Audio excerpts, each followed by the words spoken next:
Some time میں نے notice کیا ہو کہ والدین میں یا بڑے لوگوں میں یا فیمیلز میں لوگ بد دعا دے دیا کرتے ہیں. تو آئیے اس کا امپیکٹ کتنا گہرا ہوتا ہے اور کہاں تک جاتا ہے اس کو ڈیٹیل میں سمجھتے ہیں. اسی طرح ایک واقعہ میرے پاس آیا ہے کہ اور اس میں یہ تنبیہ کی گئی کہ والدین سے گزارش ہے کہ اپنی اولاد کو بد دعا ہرگز نہ دیں.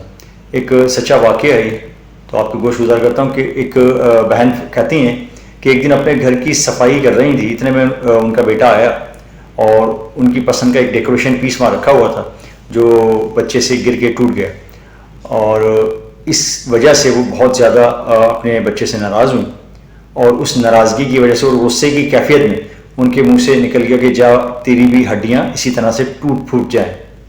چونکہ غصے کی حالت تھی وہ اس طرح کہہ بیٹھیں. اس بات کو کئی سال گزر گئے، بہت عرصہ ہوا، اور وہ بھول بھی گئیں کہ انہوں نے کسی طرح سے یہ جو اپنے زبان سے ایسے بد دعائی الفاظ نکالے ہیں. اس بات کو بھی بھول گئیں. بہت عرصہ ہوا، بچے جو ہے وہ بڑے ہو گئے، اور پھر وہ آگے وہ بہن بتاتی ہیں کہ وہ بچہ ان کا بہت ہی پیارا تھا. اس نے جو ہے اب تمام بہن بھائیوں میں ان کو وہ بچہ بہت نیک بھی تھا، انہیں بہت پیارا لگتا تھا، اور اس نے اپنی تعلیم مکمل کی، گریجویشن کیا، ملازمت حاصل کی، اور اس کے بعد پھر جو ہے وہ اس کی شادی بھی قریب تھی. تو اسی دوران اس کے والد کا ایک مکان تھا، ایک پرانی سی عمارت تھی جس کو وہ گرا کر دوبارہ سے بنانا چاہتے تھے. تو وہ اپنے اس بیٹے کو اس مکان پہ دکھانے کے لیے لے گئے کہ بھائی اسے کس طریقے سے ہم نے بنانا ہے، کس طریقے سے اس کی جو ہے تعمیر کرنی ہے، تو کیا نقشہ ہوگا اس طریقے سے. تو جب وہ وہاں دیکھنے گئے تو جو عملہ تھا وہاں پر جن کو بلایا تھا، جن مزدور کو اس عمارت کو گرانے کے لیے، تو وہ کہیں راستے میں بچہ ان کا لڑکا جو اس طرف نکل گیا جہاں پہ وہ دیواریں جانی تھی. تو ان کی نظر سے وہ اوجھل ہو گیا، وہ دیکھ نہیں پائے، اور جب وہ مکان گرانے لگے تو وہ دیوار اس بچے پہ گری، اور دیوار گرتے کے ساتھ ہی وہ بچہ اس کے اندر پس گیا. بس کسی طرح مزدوروں نے ملا کے اسے جو ہے نکالا، ایمبولینس میں بڑی مشکل سے اسے ڈالا، اور اس کے بعد پھر اس کو آئی سی یو وغیرہ میں منتقل کیا. پھر اس کے والد نے اس کی ماں کو خبر کی. جیسی اس کو خبر گئی تو وہ بیچاری ماں پھر ماں ہوتی ہے تو وہ بے ہوش ہو گئی. اسے بہت دیر کے بعد ہوش آیا، اور جیسے اسے ہوش آیا تو وہ بتاتی ہیں کہ میرے سامنے وہی گھڑی تھی اور وہی سارا لمحہ تھا، اور وہ بد دعا مجھے یاد آ گئی جو بچپن میں نے اسے دی تھی. اور پھر اس نے رونا دھونا شروع کیا، اور پھر روتے روتے دوبارہ سے وہ بے ہوش ہو گئی. پھر جب افاقہ ہوا، اسپتال میں پہنچی تو اپنے بیٹے کو دیکھا، اور کہتے ہیں کہ کاش کہ میں اس کو اس حالت میں نہ دیکھتی. اس کی آخری سانسیں چل رہی تھیں، اور وہ بار بار یہ کہتے ہیں کاش وہ دوبارہ زندہ ہو جائے، گھر کے تمام فن پاروں کو توڑ دے، بس میں اسے نہ کھوں، کاش میں گونگی ہو جاتی، کاش میں اس کو بد دعا نہ دیتی، کاش کاش کاش. لیکن لفظ کاش اب پورا ہو چکا تھا.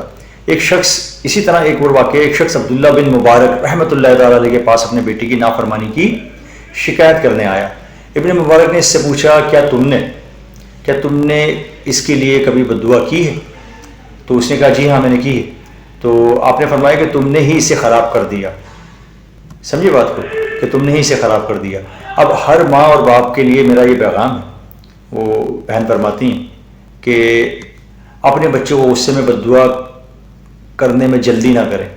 یعنی کہ اپنے بچوں کو غصے کی حالت میں کبھی بھی بد دعا نہ دیں. ہمیشہ ایسے الفاظ نہ نکالیں. شیطان مردود سے اللہ کی پناہ مانگیں. اپنی زبانوں سے وعدہ کریں کہ وہ اپنے بچوں کے لیے کامیابی اور رہنمائی کے لیے دعا کریں گے انشاءاللہ، اور ان کو بد دعا نہ دیں گے. اور جان لیں کہ اپنے بچوں کے لیے بد دعا کرنے سے ان میں فساد، ضد اور نافرمانی بڑھ جاتی ہے. اس نافرمانی کی شکایت کرنے والے سب سے پہلے آپ ہیں جنہوں نے ان کے لیے بد دعا کرنے میں جلدی کی. اپنے بچوں کو بد دعا نہ دیں بلکہ اللہ سے ان کی اصلاح اور رہنمائی کے لیے دعا کریں. اور جب بھی آپ اپنے بچوں کو خوش ہوتے ہوئے اور کھیلتے ہوئے پائیں تو ان کے لیے یہ دعا مانگیں، اے اللہ میں تجھ سے دعا کرتا ہوں کہ انہیں جنت میں خوش رکھ جیسا کہ تو نے انہیں دنیا میں خوش رکھا ہے. امید ہے میرا میسیج، میری یہ بات آپ کو سمجھ آئی ہوگی.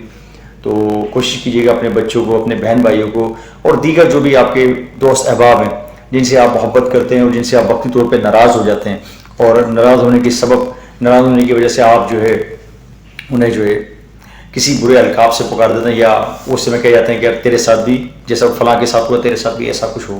تو اس طرح سے کہنے سے انسان کافی آزمائش میں آ سکتا ہے، اور آپ کی بات کبھی بھی پوری ہو سکتی ہے. تو کوشش کیجیے کہ ایسی الفاظ، ایسی باتیں اپنی زبان سے ہرگز نہ نکالیں. جزاک اللہ خیر.